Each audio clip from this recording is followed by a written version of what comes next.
What's up, everybody? Welcome to week 44 here on the 52 Horrific Weeks of 1988. I am your host, Moon616, and thank you once again for stopping in, guys. Alrighty, yeah. Week 44, those remaining few films went into the randomizer, hit that random button, and we've got The Lair of the White Worm. This is actually a first-time viewing for this movie. Probably, I want to say maybe the only one on the entire list so far. It's the first time I've ever seen it. It's a film that I could never find before, so I finally got my hands on a copy earlier this year, which was pretty excited. Yeah, this one right here is directed by, what's his name? Ken Russell. Ken Russell did this one. Kind of an interesting, over-the-top type director. He's known for directing Altered States. He also directed Gothic from 1986 too, which is another film that's pretty interesting. This one right here is starring Hugh Grant, out of all people.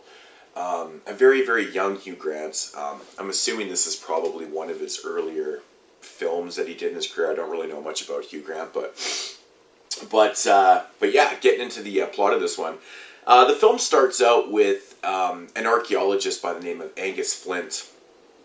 He's basically digging in this backyard of Hugh Grant's property, actually. Hugh Grant's character is named James DeHampton. And he's basically digging around, and he comes across this huge skull. Basically kind of set in this like pagan-type ritualistic kind of lair thing. Now, at first, the archaeologist, he doesn't really know what the hell it is. He can't really put his finger on it because the skull apparently appears to be, you know, way too big to be a snake type deal. So he's not really too sure what he's found. So then, later on, Hugh Grant's character actually returns back to his castle. He was away for a while. He returns back, ends up meeting up with this archaeologist at this party and stuff, and they start kind of talking about this and whatnot. And you know, James DeHampton's character, he basically kind of dismisses the whole fact of like what this skull could have been. There's this like folklore legend that there used to be like a huge kind of snake type worm deal way back in the day, and apparently his ancestors actually slayed this thing.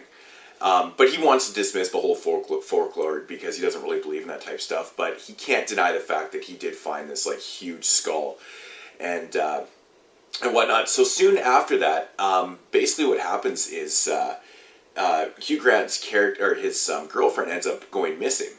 So then they start to investigate, you know, what the fuck's going on. And not only does his girlfriend go missing, the skull actually goes missing from his place also. Some weird things start happening around the city and whatnot.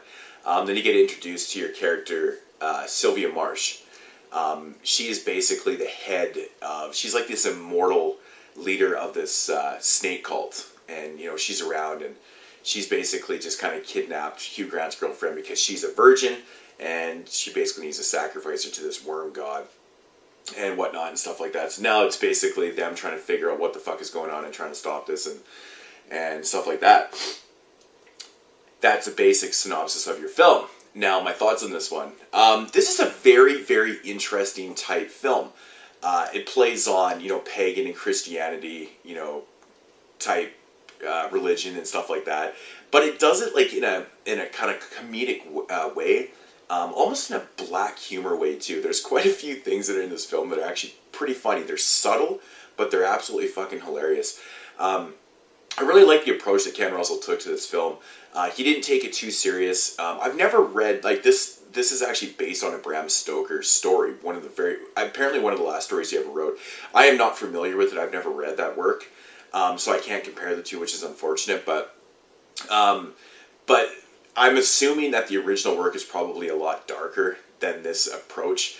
Like I said, it's got a very kind of dark comedic feel to it, but it's kind of subtle. It's not goofy, and it's got some really interesting, funny moments. Sylvia Marsh, the immortal cult leader, snake cult leader, she's an interesting character in this film. The girl that played her, Amanda Dodoho, not really too sure.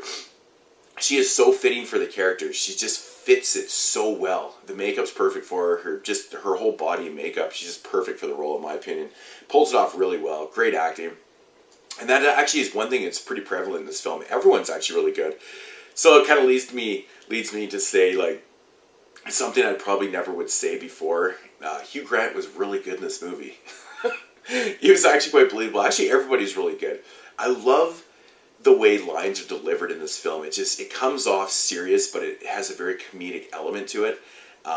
Dealing with the whole pagan and Christian, rituals and all that type of stuff. I think Ken Russell's approach to this film was perfect. I think if you did this film really serious, it probably wouldn't work, but the way it's written, the way it's directed, the way it comes across, it's really well done. I think it's a really good film. The effect-wise, it's pretty much what you're going to get from 1988 with the worm and stuff like that.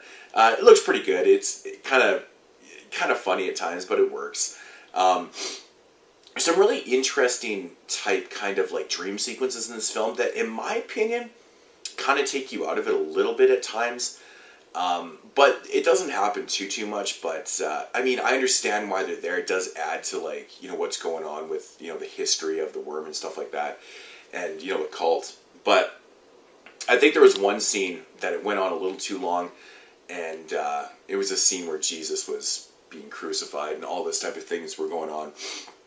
I think it went on a little too long. It was kind of overdone a little bit, but other than that, I don't really have a lot to complain about the film. It was an interesting approach. I didn't really know what to expect from this. From reading the back, I was just like, it seems like it could be okay. But I really did like the premise of this film. It was pretty interesting. So I don't really want to give too much away from it, but I really enjoyed all the characters in this film and the conversations and the dialogue delivered in this one. It was just really interesting. Actually, Hugh Grant's butler in this film was fantastic too. He's not in the film a whole lot, but he does a really good job too.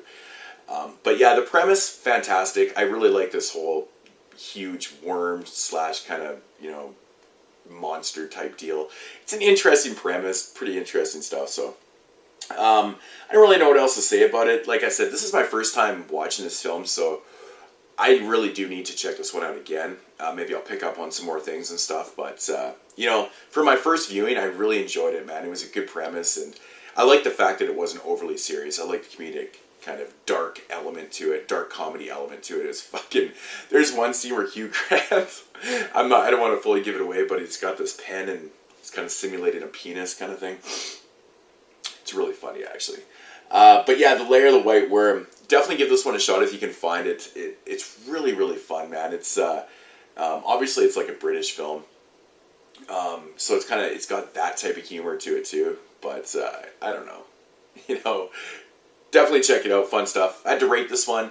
I would definitely give it a solid 7.5 out of 10. Now my opinions might change on it after a second viewing. I might even give it more because, like I said, with the dream sequences, this kind of took me out of it a little bit at times, but I think watching it a second time, I'll know what to expect, and I think I might just appreciate it more.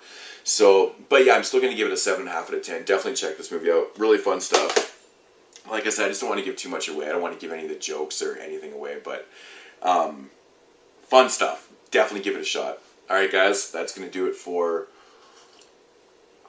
week 44. Alrighty, check you guys next week. Peace out.